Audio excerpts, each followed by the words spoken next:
President of Russia, Vladimir Putin, has signed into law changes to the country's nuclear doctrine.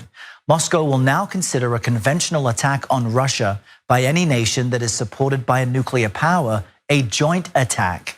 This move comes after President Biden gave Ukraine the green light, you may remember, to strike targets inside Russia using American-supplied long-range weapons. In September, Vladimir Putin warned that if the US allowed Ukraine to use the ATACMS inside Russia, it would mean that America and Russia were at war.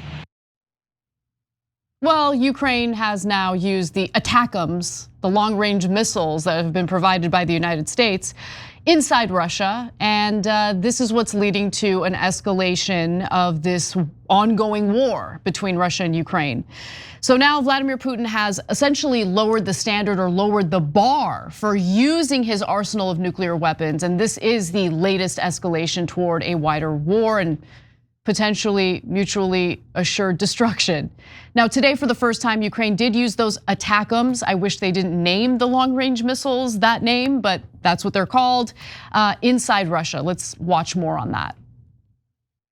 The Kremlin says Ukraine has fired US-supplied long-range missiles at a military facility inside Russia in what would be the first attack since Washington authorized the use of its weapons on Russian territory. The Ministry of Defense saying ATACMS missiles targeted the Bryansk region in the early hours. Moscow says 5 of the missiles were shot down, 1 was damaged. Its fragments fell on a service area at a military facility, causing a fire which was quickly put out. And Ukraine has confirmed the use of the long-range missiles on Russia. Now, the Ukrainian military's high command, known as the General Staff, said that Tuesday's attack took place at 2:30 a.m., destroying warehouses with ammunition and triggering a dozen secondary explosions. Now, a representative of Ukraine's National Security and Defense Council said that the strike hit warehouses housing artillery ammunition, including North Korean ammunition for their systems, guided aerial bombs, anti-aircraft missiles, and ammunition for multiple launch rocket systems. Now, Russia is responding to this, of course. On Tuesday, Russia's Foreign Minister, Sergei Lavrov, called Ukraine's use of ATACMS in the Bryansk region a signal that they want escalation, a reference to the US and its Western allies. And so today, Putin formally changed the country's nuclear doctrine. And this is scary because now, I mean, he's put this in writing. He has threatened, the US and its allies with nuclear war before. But according to the Associated Press's reporting on this, Russia's updated nuclear doctrine allows for a potential nuclear response, even to a conventional attack on Russia by any nation that is supported by a nuclear power. And it doesn't say Russia has to use a nuclear weapon in response, but essentially this new nuclear doctrine makes clear that the option is open, Cenk. And so the point you were making on the show yesterday about how Biden allowing for Ukraine to use these long-range missiles is gonna escalate the war, seems like the escalation is here. Yeah, so I read into the details to try to figure out what in the world are they thinking? How is this going to help? Because there's a risk reward, right? So the risk here is substantial because now we're talking about nuclear war, right? So what's the reward, I wondered, and is it worth it? So if they use these missiles to hit inside Russia, is there a chance that they'll get Russia to retreat or surrender? Come on. But okay, let's keep it reasonable, right? Is there any chance of holding on to territory so that you have higher leverage in negotiations, etc.? And what I read was the Ukrainians are saying, if you give us a lot more of these weapons, over the long run, we will be able to do enough damage that we stem the tide. What long run? What are you guys talking about?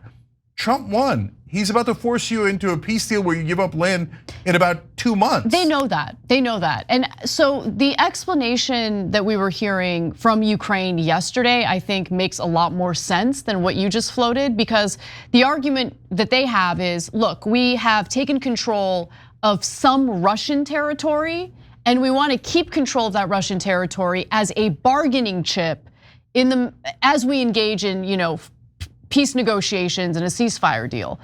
That makes sense to me, but someone like Vladimir Putin, I mean, look, is he a rational actor? I mean, he's the leader of a nuclear power, and he just doesn't seem like a rational actor to me in a lot of ways. Yeah, so look, let's go back to risk reward. I hear you, and we talked briefly about that yesterday. And so I understand the logic of, and by the way, Russia is weakened. I mean, they didn't call in 10,000 North Korean troops because they're doing great. And they lost a piece of their own territory in this fighting, which is remarkable. I mean, if Canada invaded, or we invaded Canada and they fought back, do you think they could get a part of Maine? I don't think they could get a part of Maine, right? So like, I get that it's not like Russia was in fantastic shape to begin with. But guys, the idea that in 2 months, you could push back the Russians so much, they shot 6 of these missiles, and one of them either partially landed or fully landed on an ammo dump inside Russia, that kind of action is going to be enough to be able to keep the territory that they got inside Russia, or to win back some territory inside Ukraine? I don't think so. I think it'll be at best a marginal help. So now let's talk about the risk. So that's the potential reward is maybe it helps around the margins on leverage 2 months from now when they're negotiating the peace treaty, right? The risk is they're saying any strike just like this one, because it's using US weapons and we're allied with Ukraine inside Russia, is grounds for a nuclear strike. Now, are they largely bluffing? I think so, and I certainly hope so. But are we sure? Are we sure that Putin isn't unhinged, right? So bottom line is, what just happened was we increased the chance of a nuclear battle a little bit. I'm not saying like all of a sudden, oh, World War III is gonna break out and everybody's gonna get nuked. No, but did the chances of a nuke being used go up in these last couple of days? Absolutely, there's no question about it. The only question is, how much did it go up? And I don't want it to go up at all. So to me, the reward we get out of this is minimal compared to the massive risk, right? So do I genuinely believe that that's why we allowed them to do this? No. I believe that the military-industrial complex doesn't want a peace treaty and wants to dig in further, and they think that any kind of escalation will help prevent a negotiated treaty, and they want the Ukrainians to use as many of our weapons as possible so they can all get paid, right? And they want to deteriorate Russian forces more, so all of American military-industrial complex's interests are in extending and escalating this war. I think that's the actual reward for the people in power, and not for any of the rest of us on the planet. But hasn't this war and the way the US has responded to it strengthened Russia's allyship with some of our other adversaries, including North Korea, China, Iran? It has. Look, guys, this one is super complicated because, as we've said all along, the US shouldn't have pushed NATO that far into Russia's borders. It was needlessly encouraging conflict. And that's again the military-industrial complex. And as we've said all along, nothing justified Russia's invasion of Ukraine. You know what's not anti-war? Starting a war. So Russia gets the overwhelming majority of the blame for actually invading Ukraine and trying to seize territory, which is totally unacceptable. But we're not there anymore. We're now at a place where this thing is likely going to end soon.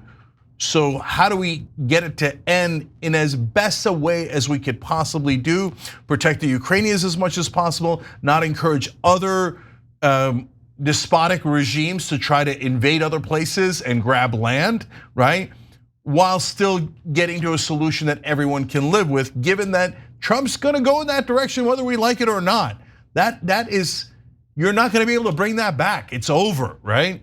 So this is not the time to escalate. It is a disastrous idea to escalate right now. So I'm not moved off that position. God bless the Ukrainian people. I love how they fought back against the Russians, and I'm proud that we helped them.